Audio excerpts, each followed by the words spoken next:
That's our topic for the day, by the way. When you volunteer, you only in rare circumstances will you know what we're talking about on that day, because I might be picking out somebody. It's a topic for which we're really looking for somebody who has a unique experience, or we're choosing you to volunteer.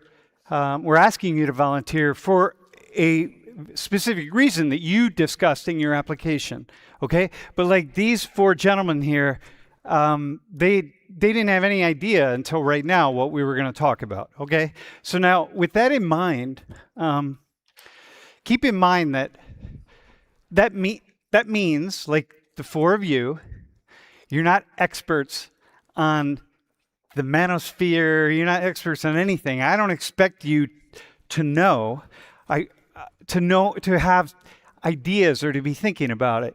And the point is, the most interesting part of the class is that we mostly, again, about 95% of the time, randomly select people to represent the men in the classroom in this particular day. So it's like, all right, man, you guys are doing it. But you don't represent all perspectives.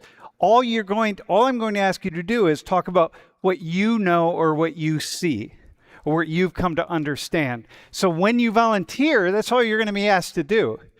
And I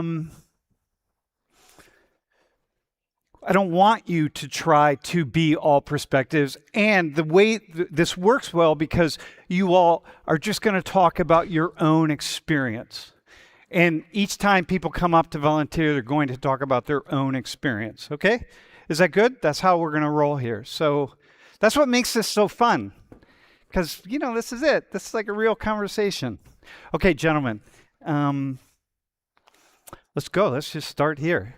Just give us your, usually it's kind of your name, where you're from, your year of study, and then maybe your major, something like that.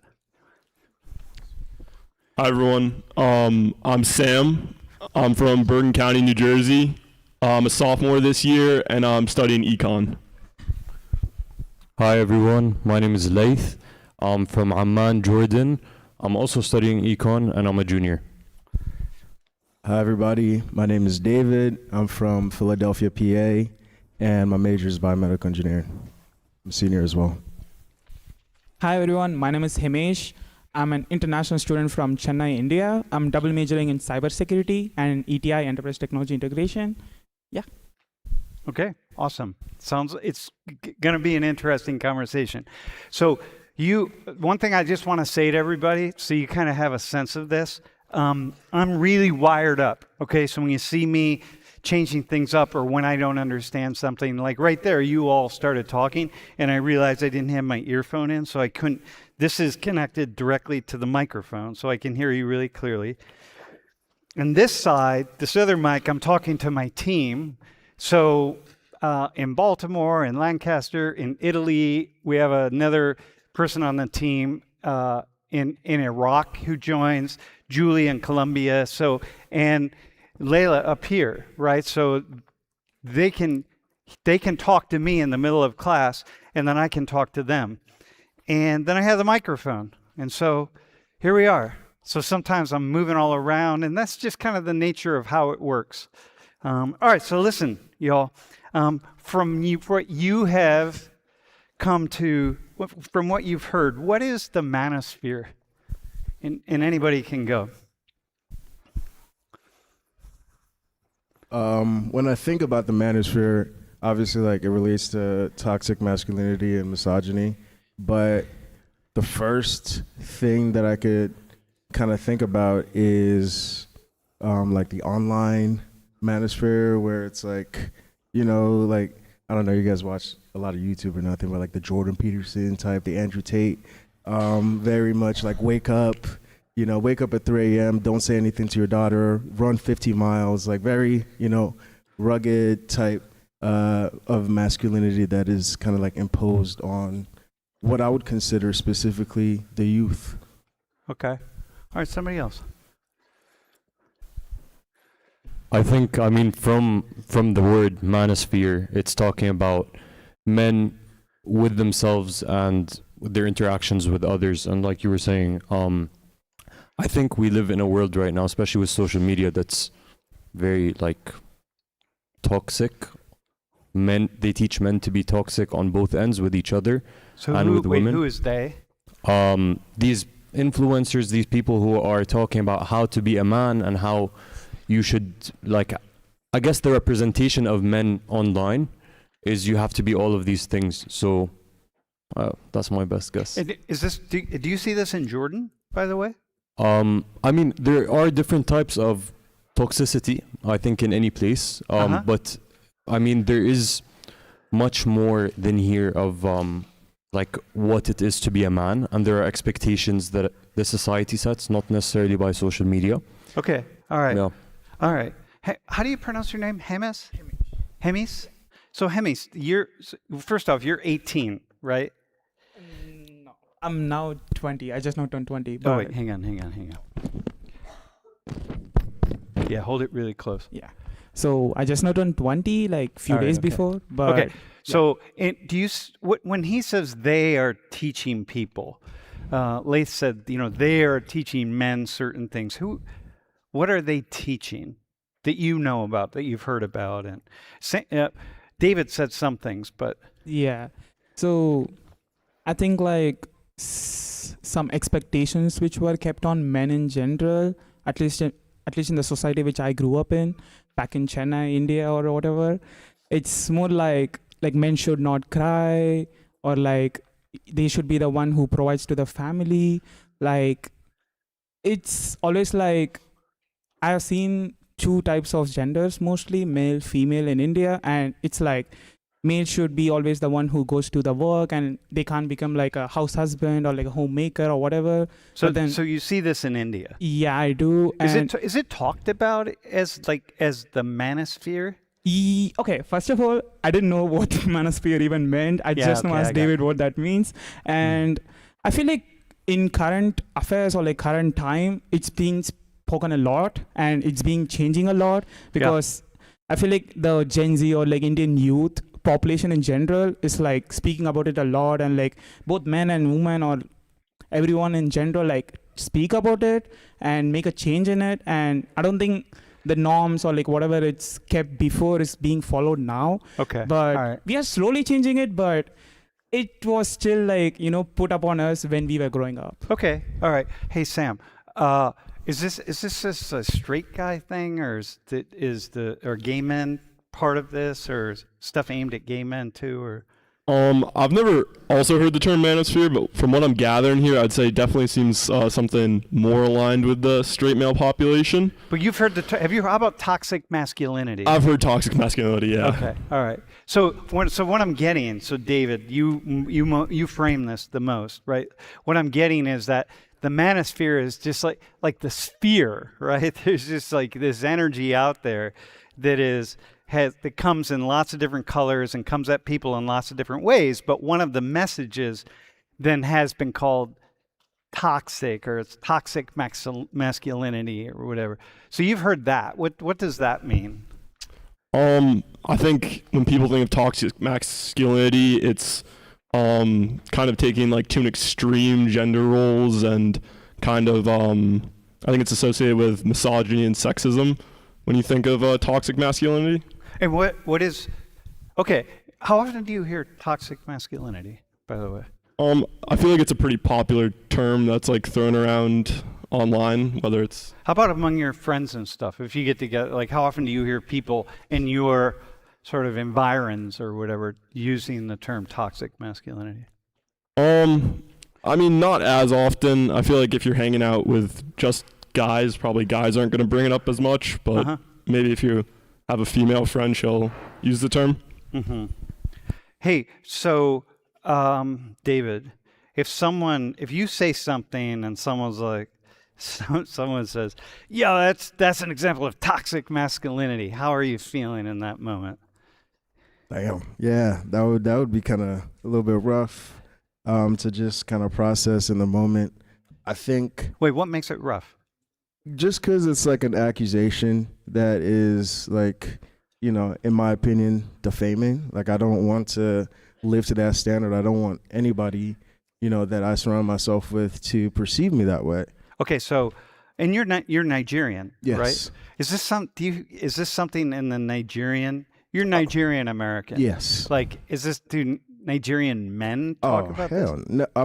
I can't, you know, generalize, but I will say that the attitude towards, you know, masculinity is a lot less, you know, I guess rigid. Like, they're allowed to, I feel like men have this, you know, laissez-faire kind of corrective attitude towards them. Like, they're allowed to do essentially what they want, especially towards women. Okay, all right. So there's more toxicity thing you would say. Yes. In the Nigerian Yes. community, there's more toxicity. But there's less there's obviously less name calling. Like, nobody's going to be like, oh, you cheated on your wife 5 billion times. Yeah. You're a toxic masculinity. Like, no, nobody's going to say that. Yeah. They're not going to name call them out. How about this? Let me ask you another question while you have the mic.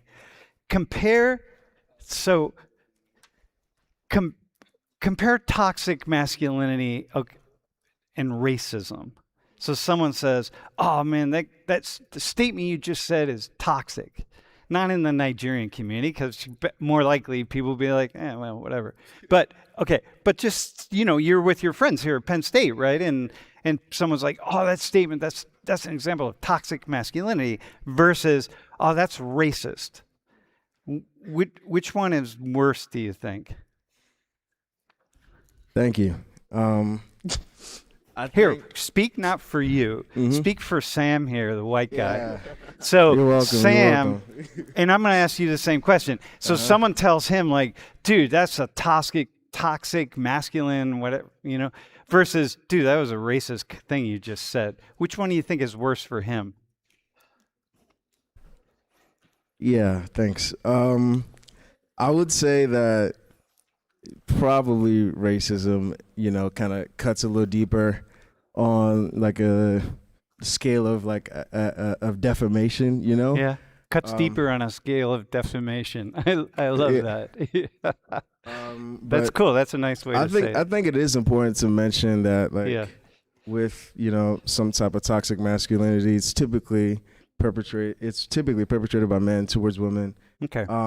And obviously there's black women who end up being the face of both racism Mhm. and misogyny. So Okay. Let me ask this. Sam, go back to you. Someone wants to calls you out for your toxic masculinity, or someone calls you out for being racist. Which one's worse? Yeah, I'd definitely say being a racist is probably worse. I feel like toxic masculinity, it's like associated with like the choices you make and the way you live your life, which is something that like you can control, and obviously you can't control your race. So if I'd rather be called toxic man than a racist. Okay, so let me ask you a question. So think about all the women out here in the room. How many women do you imagine? I'm not going to ask this about the men, okay? So it's only the women here.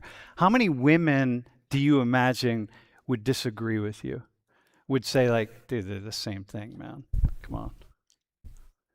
I mean, I would think not many, but I mean, maybe I'm wrong, but I would think not many. Yeah. What do you think? How many women, Laith, how many women in here do you think would say toxic masculinity and racism are the same? It's just... I don't think they're the same thing at all. I think, like you were saying, they're two different, like two different swords. Okay, I got you. But But how many would say this is just as disturbing, just as troubling?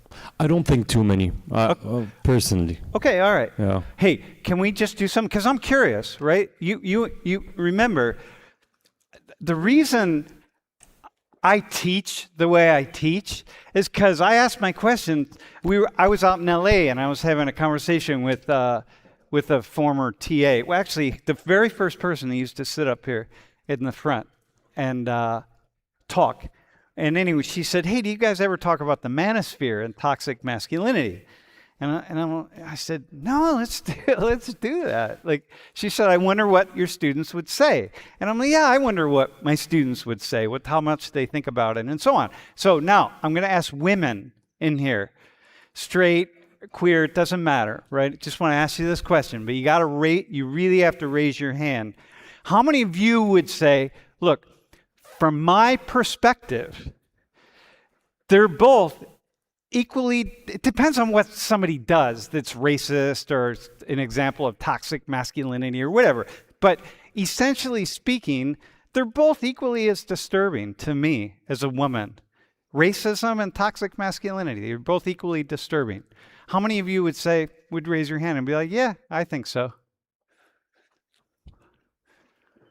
Well, raise your hands high, so let's see. So you guys, so not many people. Okay, so you all are, yeah, you're on point. Really, not many. I mean, if you couldn't see. So anyway, if you're in the home viewing audience, by the way, it's about maybe 15 or 20 people, 20 women, and there's a lot of women in here. Okay. All right, so listen, let me ask you this. Do you guys know, who do you know in your lives who's like kind of, do you know anyone who's been kind of caught up in the manosphere, let's say?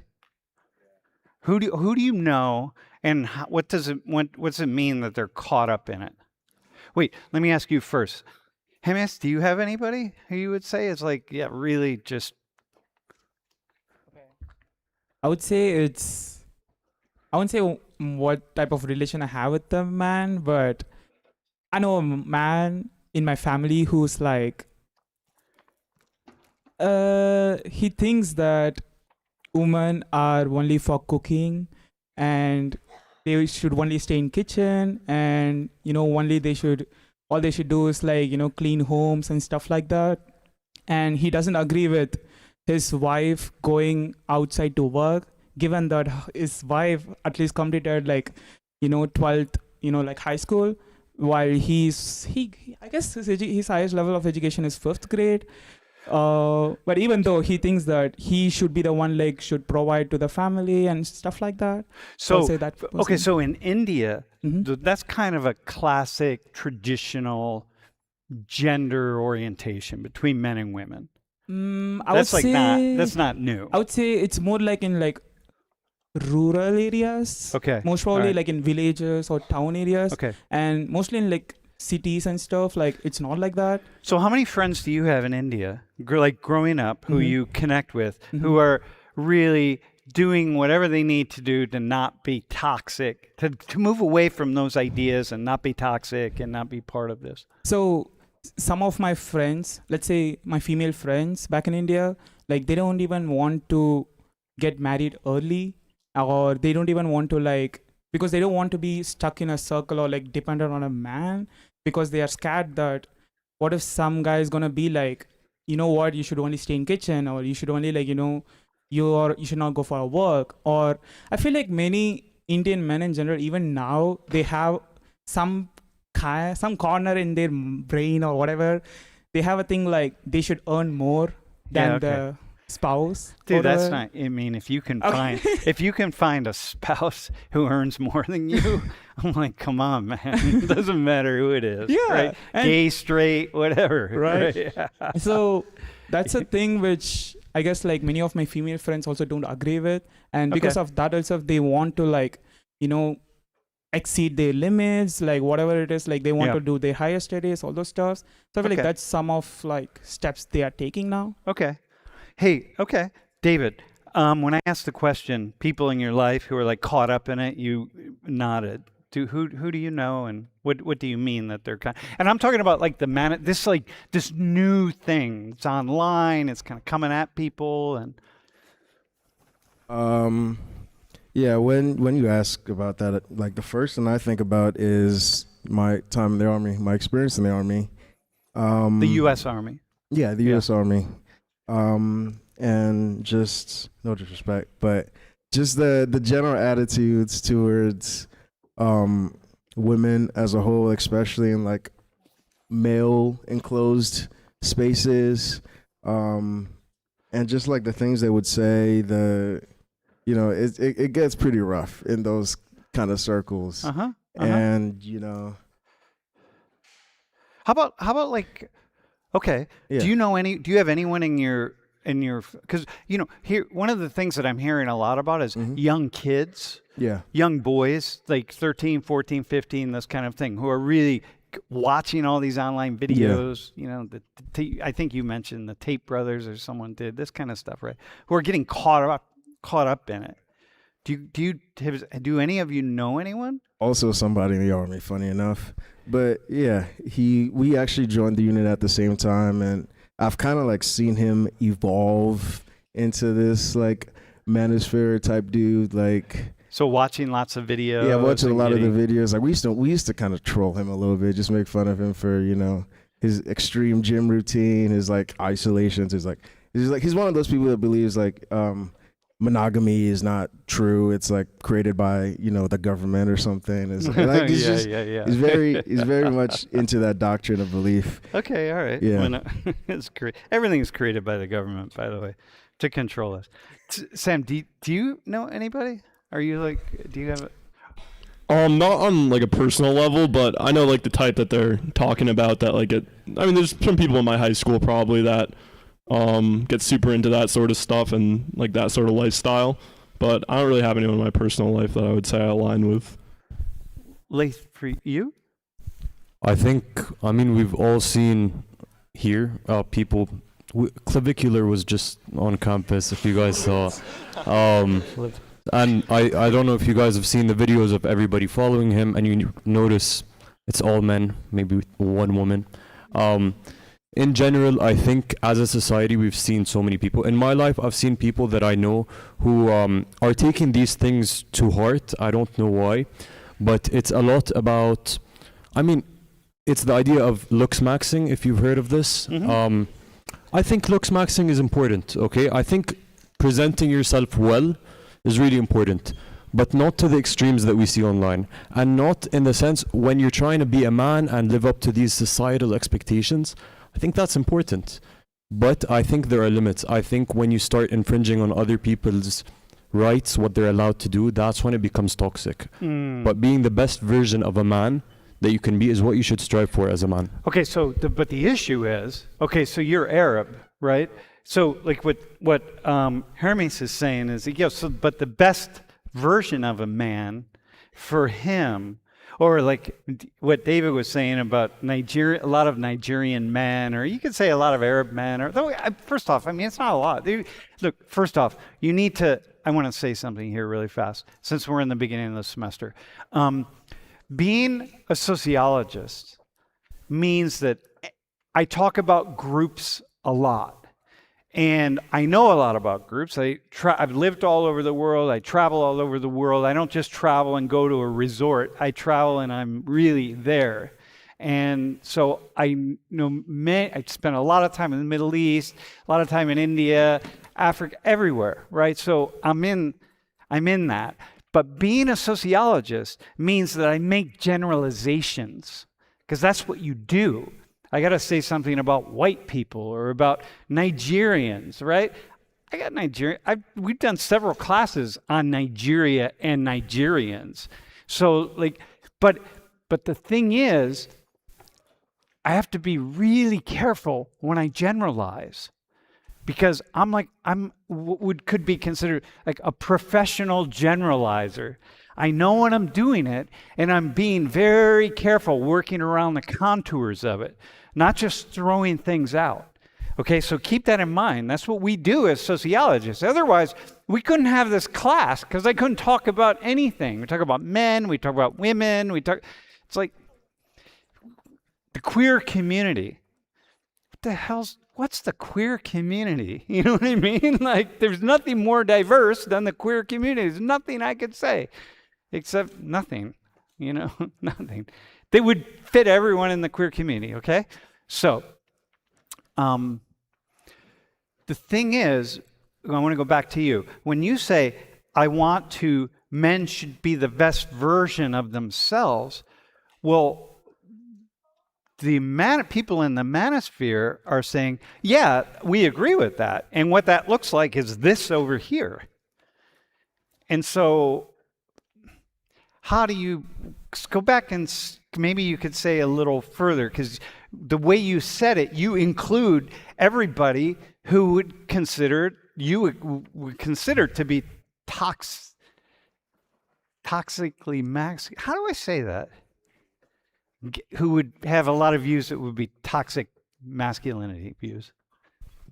I think that's what I was saying, kind of like this is where the line is when you infringe on other people's rights or abilities, like women not being able to work, stuff like that. So that's when it gets toxic, I think. Okay, so you mean when you support policies or ideas that infringe on other people's rights? Yes, but also when as a man you're hurting yourself to become this, again, like this Looksmaxxing version that's not real, you know, the Chad. It's not going to happen at the end of the day. As much as you inject yourself with testosterone, whatever you want to do, it's not going to happen. I think being aware that you're being toxic to yourself is just as important. Yeah. Okay. No, I love it, right? So that's cool. Look, so what I want to hear, we live in a world, we live in a world where that's run by headlines and clickbait. So, you know, you gotta get people to click on your article. You gotta get people to read your article. You gotta get people to, and the more you can make them angry and the more you can upset them, the more they'll stay in it. You know, like for us, we would have 3 times as many views on our YouTube channel if we just used clickbait titles. And so, you know, watch the professor destroy these 4 men on toxic masculinity. And then you put this, you edit that clip of me with Lath right there, and you make it look like I just told him, like, oh, you're an idiot, you know, and then you do that. And then, so we live in that world. And so I hear so much about toxic masculinity and the Manosphere and all these young kids, and they're all being molded. But what I'm hearing from the 4 of you is, yeah, but you don't know many people who are really caught up in this, right? Is it because you're unique or you're college students or you're here at Penn State? Or how often do you see toxic masculinity here at Penn State?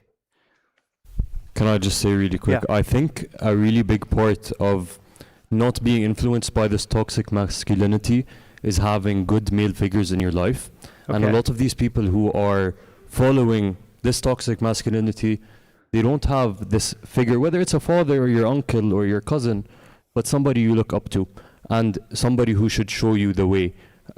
I think that's mostly who's following. People who are lost, they just don't know how to act as a man, and this is what they think is right. Sam, what do you think about what he just said? I agree entirely with what he said. I think that when you have strong male role models in your life, growing up as a boy and turning into a man, I think it doesn't result in toxic masculinity. So I think a lot of these people are maybe lacking strong male figures in their life. Dude, so you had a strong dad, right? So how was your dad strong? Like, this is kind of... So when I was born, my dad... rather than my mom stayed at home with me, and my mom continued to work. And I don't think that makes my dad any less of a man. I don't think that is wrong, or it should have been the other way around. And I think that he's still a strong male role model, and I think it helped my perspective on a lot of things like that. Wait, so how long was he? He's working again now, but it was pretty much until I was in middle school. And then my younger sister was born, he did the same for her. So did your parents, do you remember, did they talk about getting criticism or questioning or? I think a lot of it, talking to my dad more recently about it, it would be like there'd be after school events and it would be all the moms picking up their kids, and then my dad would be picking up, or there'd be certain like groups and it's all moms and then he's a dad. So it's, in that sense, I don't think he ever received much criticism for it. But it was just different for him, a different environment. It's a different environment. Like, for example, when I meet someone who, Or like when you meet someone who the man is much younger, the husband's much younger than the wife in a straight couple, right? And it's like, you know, you just don't. It's just different. Like it's somehow a man's older than a woman. We don't.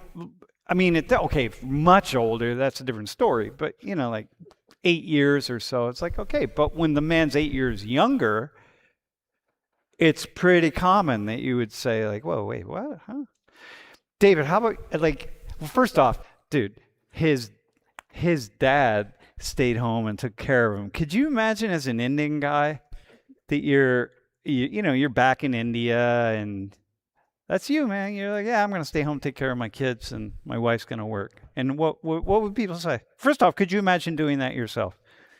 I can imagine doing it myself, first of all, for sure, because as soon as he mentioned that, like, it reminded me of one Tamil Indian movie. So there is literally a movie which got released and it got very popular also. In the movie, it's basically like the hero is basically a house husband and the heroine is basically a wrestler who want to become like a national level wrestler and stuff, right? It's called Gata Kusti, if anyone know about it.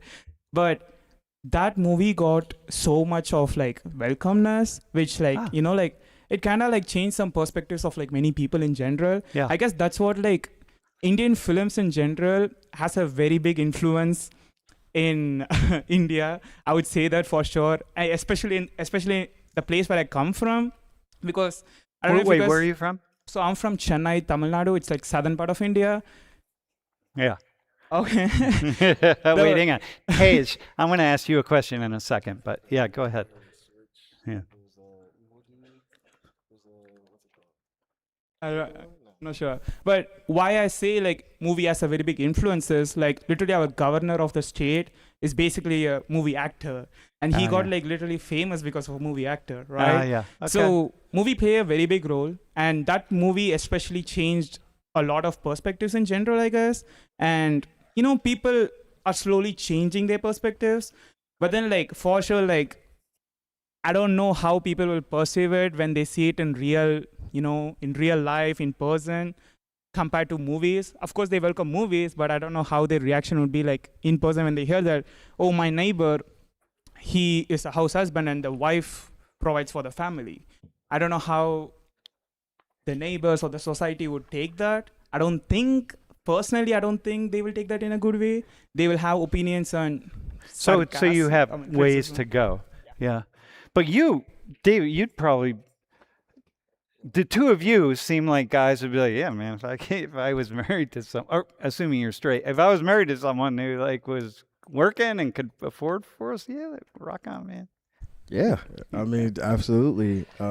Especially like because there's remote jobs, like Yeah. I wouldn't mind staying at home and just working. Taking care of kids. But Taking care of your kids. yeah, that's fine. That's my kids. Yeah. But to kind of what he was saying on, just staying at home, like I experienced that within my family. My grandfather was sick, I believe at the age of like 60, 65. And, they didn't have enough money to take care of him inside of the city. So they sent him back to, the village that our family originated from. And my grandmother, she had 6 kids at this time. And she's essentially busting ass. Like she spoke 6-7 languages. If you guys don't know, Nigeria is very has a lot of different languages and cultures. Hundreds of languages. Yeah, exactly. And she would go from the west side of Lagos all the way up north towards the Hausa region, which they spoke Arabic. So she would learn the languages in between these areas while taking care of the kids and busting ass. And then after like a year, she comes back to the village.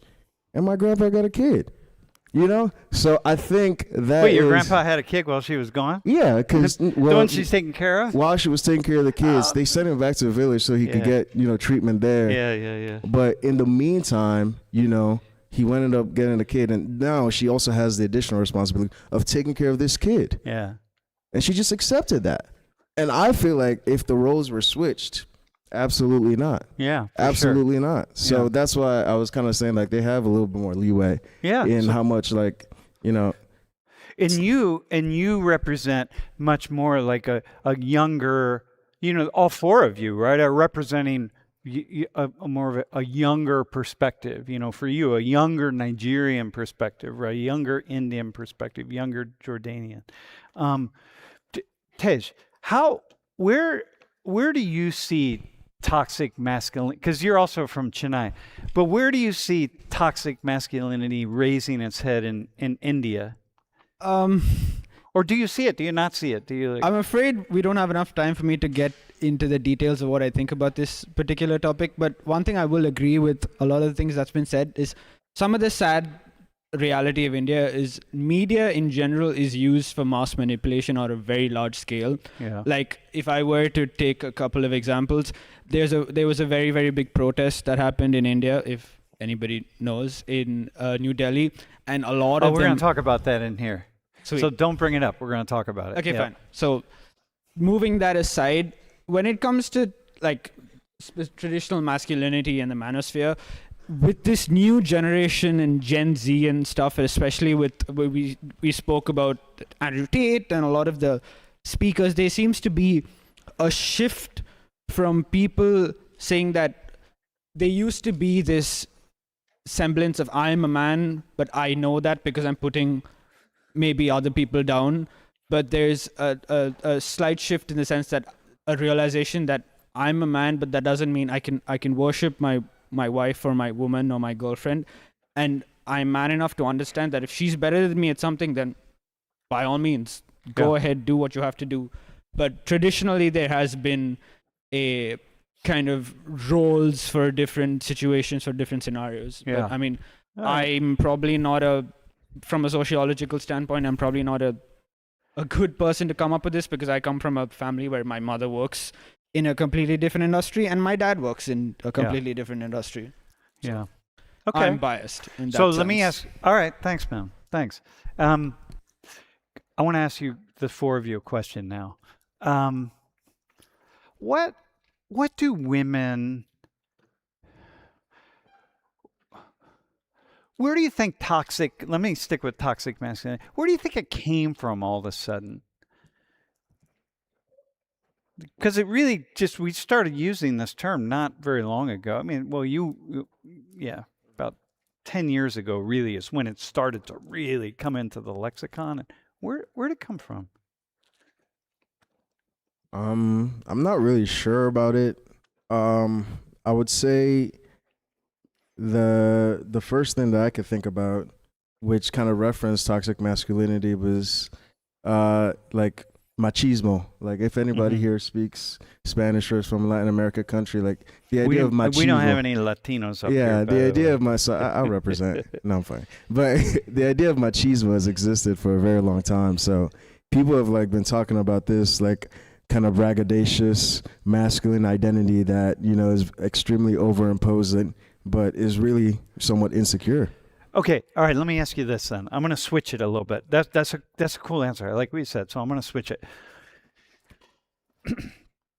So it emerged like suddenly. You got these influencers, Lookmaxxers kind of people, but influencers who are suddenly trying to reach out to these young men and saying like, "Hey, we don't have to take all this feminism stuff. Like you need to be tough and hard and move forward, right?" Well, it's always a response to something, okay? It's always a response to something. So, and these would be men who are kind of in the manosphere who are saying to women, basically, you don't understand how difficult it is to be a man. Because essentially that's what they're saying, okay? You don't understand how difficult it is to be a man. And that's why they don't articulate this, you know what I mean? But essentially that's the underlying current. And we're responding to something. It's not, we're feeling pulled in a lot of different directions. Can you just what are some of the difficulties about being a man? For the four of you, being a man, I think I can say something. I don't know if this will be controversial, but I'll just say it. So, one of my friend very recently, she went if this doesn't work out, like if I'm failing my classes or whatever, I'll just go and get married, and my husband will provide for me, right? I was like, is that an option for men which this society allows at the first place? Like, at least in Indian society, I always felt like that was never an option for men, but then there was always an option for women. They kept somehow, or like they imposed it, or whatever it is. Mm-hmm. They always they created a stigma or whatever, in a way like men doesn't have an option to become a house husband or whatever. They should always somehow get a job, whatever it is, get a job. If not, you're a failure, right? But then women have an option, like you can either, of course, you can go and get a job, or you can, if that doesn't work out, just marry a rich man. So you feel, so there's a certain kind of pressure on you as a man that you gotta, you know in the end that you gotta, man, you just feel a certain extra pressure on you. And I think that's why, like, some men become toxic and be like, you know what, being a man is tough, being a man is, you have this option, but men, we don't have this option. Okay. All Those right. kind of stuff. I feel like, I Yeah. guess that answers No, your no, that's question. cool. It's not very controversial at all, actually. Yeah, no, it's cool. How about somebody else? Leif, how about you? What's some of the difficulties of being a man? I think there are difficulties with both. I think women have it harder, for the record. Okay, I got to you. start. But But we as a would man, agree with that. But yeah, as a man, yeah. Some difficulties, I would say, like you're saying, financial expectations is one. You're expected to provide for your family at its core, and then this is like when feminism comes in. Like you were saying, it's a response to something, and I think toxic masculinity is the radical response to feminism. And when feminism emerged and everything came up, and men and women were looked at as equals. Let's look at the 1950s. You would say every man is toxic. Your grandparents, probably. Sorry. But it's the truth. And I think, like, as a man now, I have it very easy. But it's harder than it was 30 years ago for me. Because now I'm competing at the same level as women. And I think sometimes people prefer to have a woman in certain positions. I think, again, we have it very easy. Our problems are very trivial. Yep. By the way, the way you just said that, to me, what do you think about how he just said that? It's like, well, first off, let me be clear that, well, what do you think about how he said that? I'm not going to rephrase it. I see his point, that there's now more, but I don't think that necessarily the struggles that come with men have to necessarily mean that now there's more like competition in a way. I'm not sure if that's what you're trying to get across or not. Well, it's a thing that many men say. Like, this isn't just your idea. This is a thing that many, many men say. It's like, yo, come on. And not only that, but that women receive preferences in so many ways. Like, oh, damn, that's another idea that people have. Yeah, so go ahead. Yeah. But yeah, I don't necessarily think that more competition is threatening, because I think that I believe that just whoever is best for whatever job or role in life and society, that they should be able to have it. Go ahead. Keep going. I think also part of what he's trying to say is that, like, now men, rather than generations of past, are more under a microscope because of the culture of toxic masculinity and looking at men in that sense. And now it's like a battle of the two extremes of people are feminism and then people that are toxically masculine, I guess, if that's how you put it, and then people in the middle that are kind of just get caught up in that. Yeah, but you guys are not in the middle. I mean, the four of you are all feminists. From everything you've said, you're feminists. You're all basically saying, like, hey, we're women.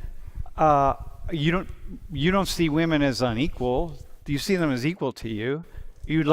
I'm assuming you all want to be in relationships with women who are equal to you.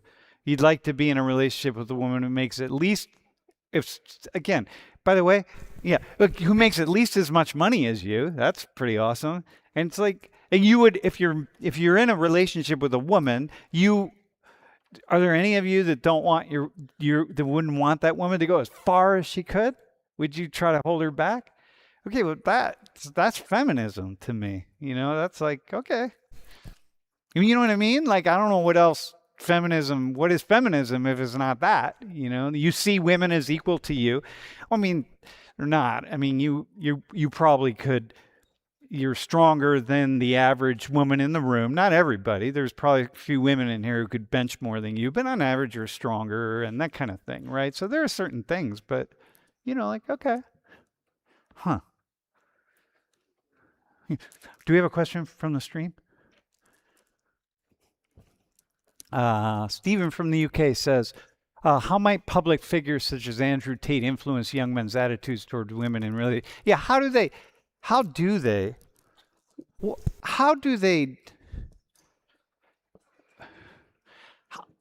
influence? Have you guys been influenced by these guys? Do you even know who they are? When you hear their ideas and stuff, what do you do with those ideas? Yeah, so believe me or not, Andrew Tate is like so famous back in India. I He's don't really know why. famous? He's so famous that one of my friend, like, he watches this video like almost like every single time. Whenever he tries to watch, he will watch it.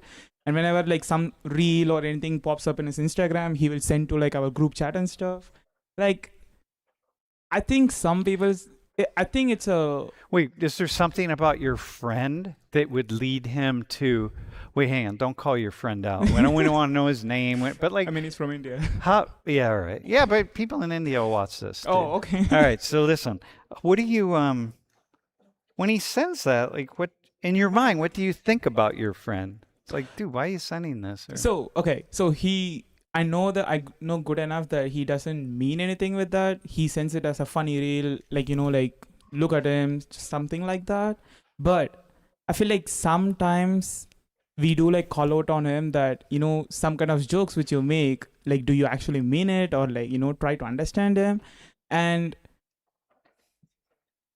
like my reaction, when I think about it, I don't know clearly like how to react to some stuff. So I just like it and leave it on. You could dislike it, or you could say, have you ever said to him, bro, that's really offensive, man? Yeah, we have called out on those kind of stuff. Like when Yeah. it becomes like offensive, actually we did, because like the group chat is not only like men, like there are our female friends also in the group chat, and they always get pissed off at that. I feel like he enjoys that kind of he just things wants to too. get a Like, rise he out just of wants people. to, like, you know, Okay. troll them also. All right.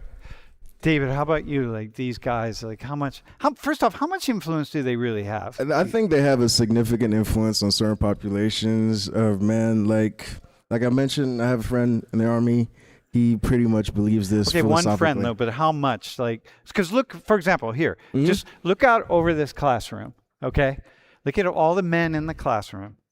How many do you think here? Just do you imagine?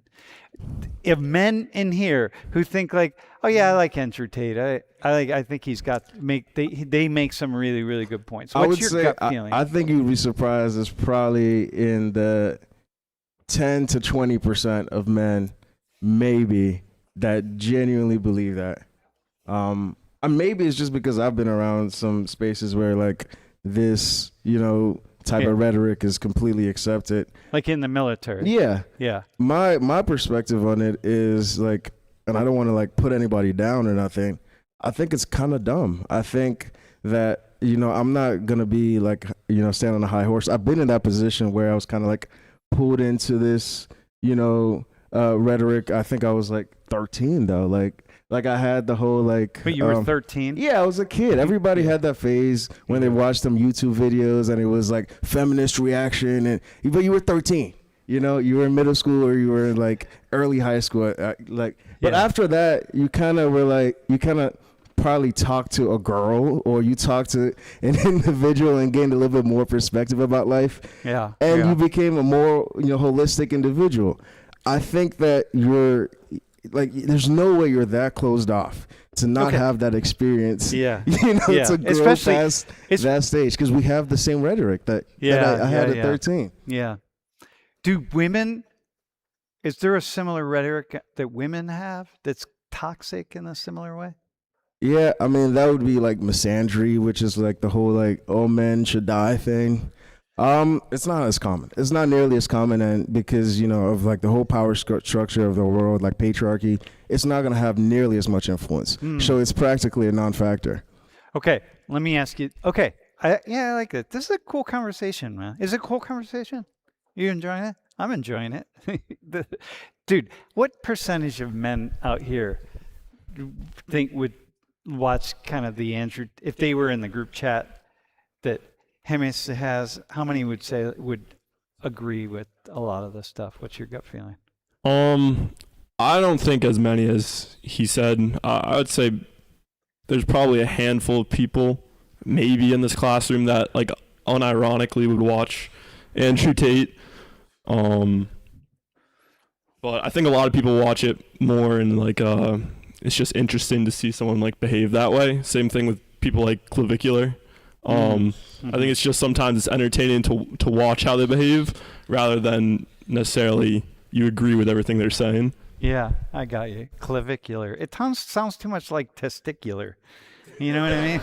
Like to me, I don't know, just like clavicular, testicular. I don't know. Yeah. Huh. Wait, am I the only one that thinks that, by the way, or has anyone else thought that? Oh, that's a common thing. Oh yeah. Can we go back to what women don't? Some of what women don't understand about the difficulties of being a man, like. I think women got it for the most part, honestly. I think that you have it harder. I'm not looking at anybody in specific in the room, by the way. Okay, but listen. No, but okay, let me ask you this. What do the four of you want to say to the women out here? Because there are plenty of women who they might say, yeah, Andrew Tate, he's an asshole, or whatever the case is. But in the end, they end up with these guys who are like that. Like, why do you think they end up with the guys who are like that? Even though they say, and I'm calling you out, some women in here, there are plenty of you, okay? And that they're like, yeah, but you end up with those guys. Or in the end, you turn your guy into that. The guys are really not. Look, these four guys right here, you guys are pretty soft. I mean, maybe you're not in your real life, but right here, you're pretty soft. Soft and charming? That's crazy. Yeah, no, it's like, no, you seem like really nice guys. Like, I don't know, you're not. You seem soft. I don't mean soft in a bad way. You seem like you're just really nice guys. I mean, come on, listen to what they're saying. They seem like, oh my God, all right, this guy, look at him, man. His dad raised him. You know what I mean? Like, I mean, his mom too, but he was home with his dad. Like, come on, man. So, but yet you're like, okay, that's really cool. But then you end up with these guys who are jerks. And they believe in this stuff, and they believe in whatever that you are saying is kind of jerky, or they have this toxic ideas. And why do you think somebody would choose some of these women here? Many of them would choose somebody like that over somebody like the four of you.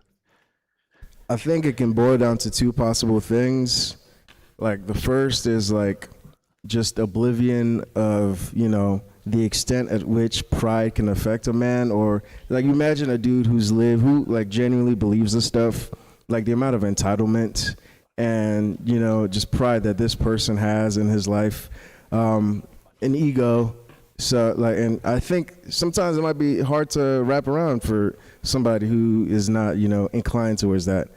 I think the other thing and I think this is a little bit more, sad to see, is just, they're kind of acquiescing or kind of like falling into this patriarchal system. I think that, is like a really sad thing. And it's not, I'm not saying I wouldn't blame them for it, but it's also like, woman up a little bit. Like, don't kind of, like, I don't want to be disrespectful, but don't fall for that. That's like, Like, you should be more than that, you know? See what I mean about these guys being soft? All right. Look, hang on. I'm going to ask you, the two of you, the same question. So Axel in Germany says, how has the internet and social media impacted modern day dating? Oh, hang on. Axel? Wait, where are we? What camera am I in? Green, maybe? Axel, we're going to do a whole class on this. All right. So just stay tuned. Tune back in. Yeah. What would you say to the women in here who are drawn toward men who embrace the ideas of toxic masculinity?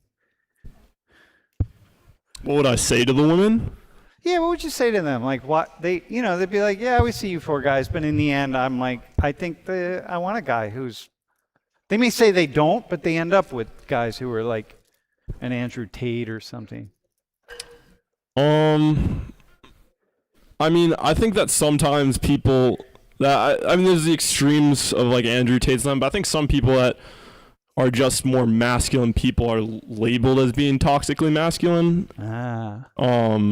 And that you end up with them just because like it's what you've seen probably in your parents' relationship and your grandparents' relationship, and like that's your idea of what they are. And I think that sometimes there's nothing like you should never be with someone toxic, but just sometimes it's okay to conform to a more normal, like.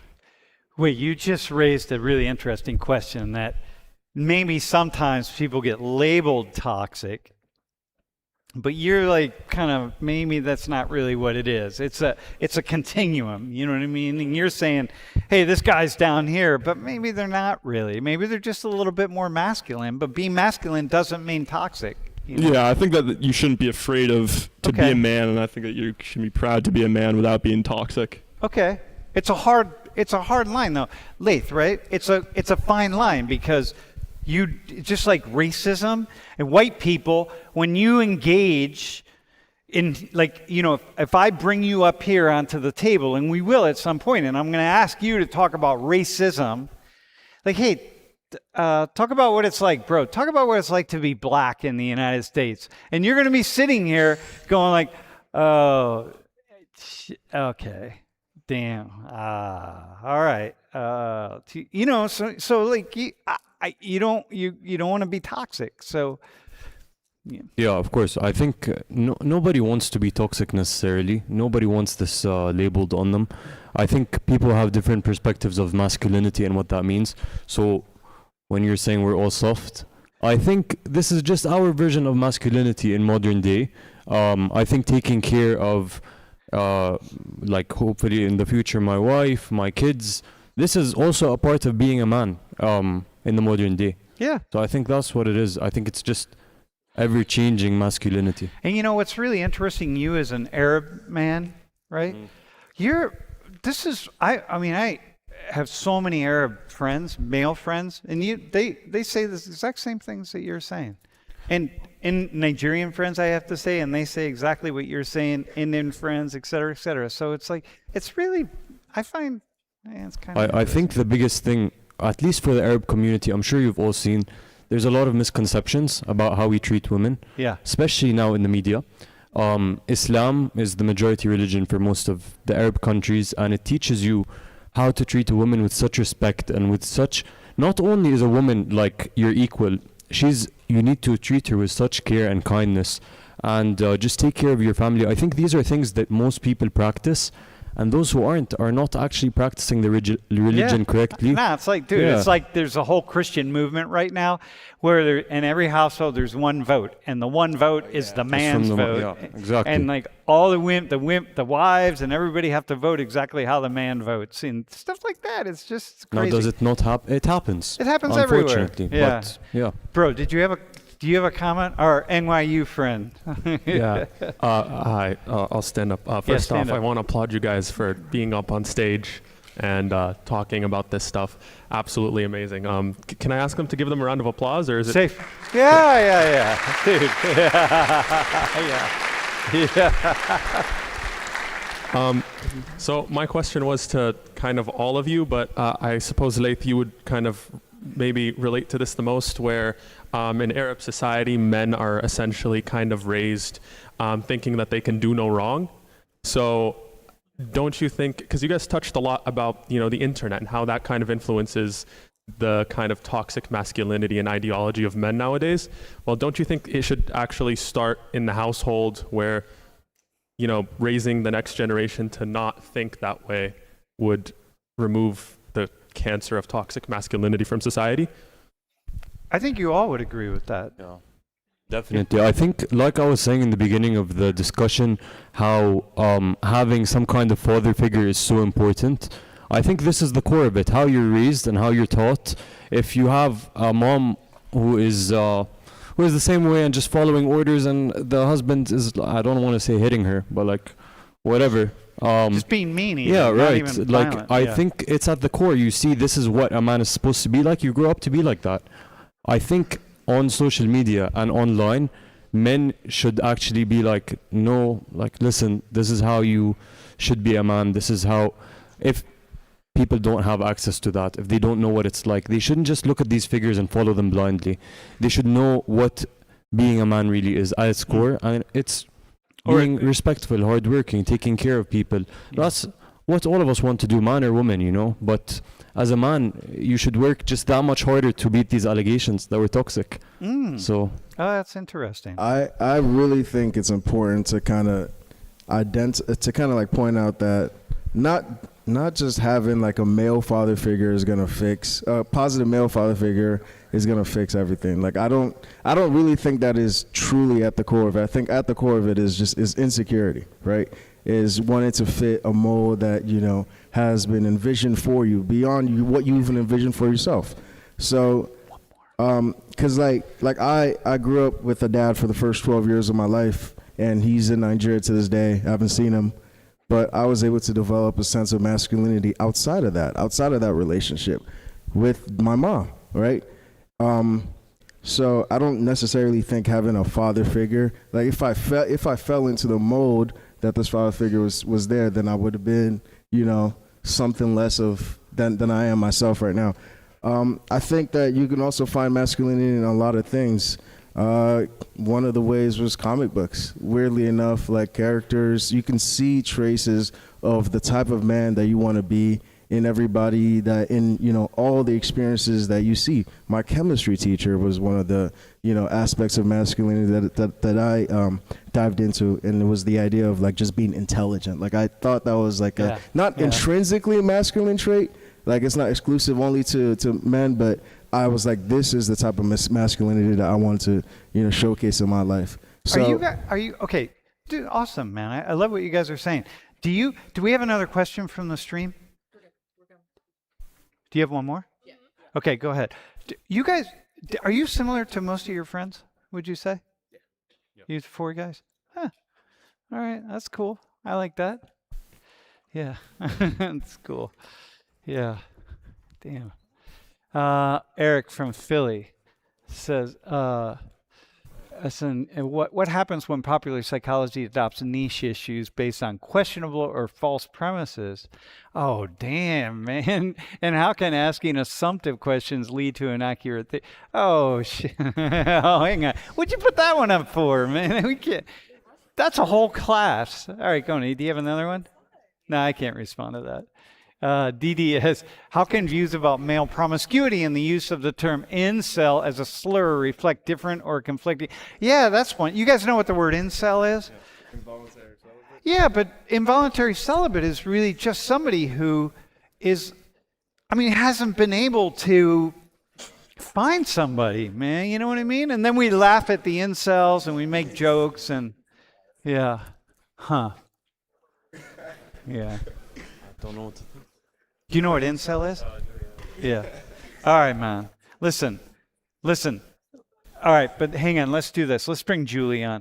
Hey, I want to say the following. First off, on Tuesday's class, we're going to have 4 women up here. Okay, so if we already have lots of people who have volunteered, but please fill out the volunteer form, and if you're interested in volunteering. Hey, can we have a round of applause? One more for these guys. Cool. Okay, you guys just stay right there. Hola, hola, Julie. Hola. ¿Qué tal? Bien. Bien, todo bien. Ya, está bien. Oye, ¿cómo? Okay, Julie. Te escucho. Te Yeah, escucho bien. okay. Introduce yourself, por favor.